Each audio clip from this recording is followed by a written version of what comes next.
Manifestasi tanpa penyelesaian ego dan trauma di masa lalu bisa jadi bumerang. Ini kesimpulan yang aku ambil setelah aku selesai baca buku The Key to Miracles karya Hasibuan Santosa.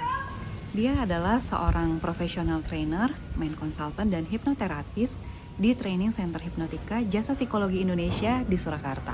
Meskipun buku ini dicetak di tahun 2012, tapi menurutku buku ini masih tetap relevan ya. Di tengah maraknya konten-konten soal manifestasi, afirmasi, dan scripting di media sosial termasuk TikTok. Ya, buku ini tuh sebenarnya banyak bicara soal kekuatan pikiran. Pikiran manusia itu kreatif kalau kata penulis ya. Karena pikiran manusia itu punya energi yang bisa memancarkan energi ke alam semesta.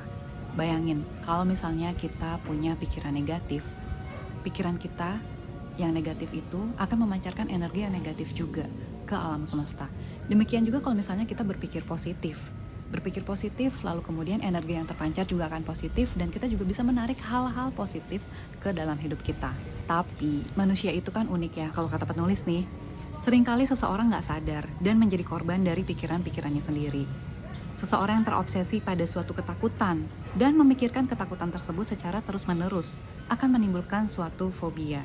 Dan penulis juga bilang, berbagai macam pola pikir dan emosi negatif terpendam dari gambaran-gambaran masa lalu mereka yang pahit cenderung mencengkram erat seperti sepasang cakar beracun yang membuat berbagai macam derita fisik ataupun non-fisik pada diri mereka.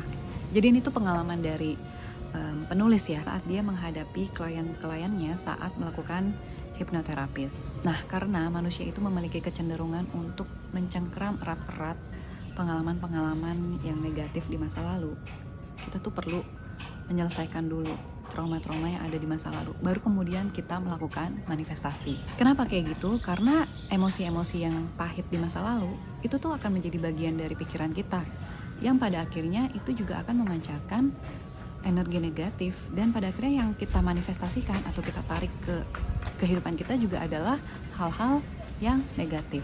Kalaupun kita mungkin ingin memaksakan melakukan manifestasi, ini berdasarkan opini aku ya, mungkin kita bisa aja melakukan manifestasi tanpa kita menyelesaikan, atau mungkin saat kita belum menyelesaikan trauma-trauma di masa lalu. Manifestasi itu mungkin saja berhasil dan mungkin saja terjadi, tapi yang mendorongnya adalah ambisi. Dan ketika ambisi yang mendorongnya, kita bisa aja kolaps suatu hari sampai akhirnya ya udah kita kolaps aja, dan akhirnya kita baru sadar, oh ternyata masih ada nih yang belum selesai di masa lalu, dan kita mulai akan menyadari, menerima, lalu melepaskannya. Dan pada akhirnya penulis juga bilang bahwa kunci manifestasi itu sebenarnya adalah kita melepaskan keakuan diri kita melepaskan ego kita dan menyerahkan seluruhnya kepada Tuhan.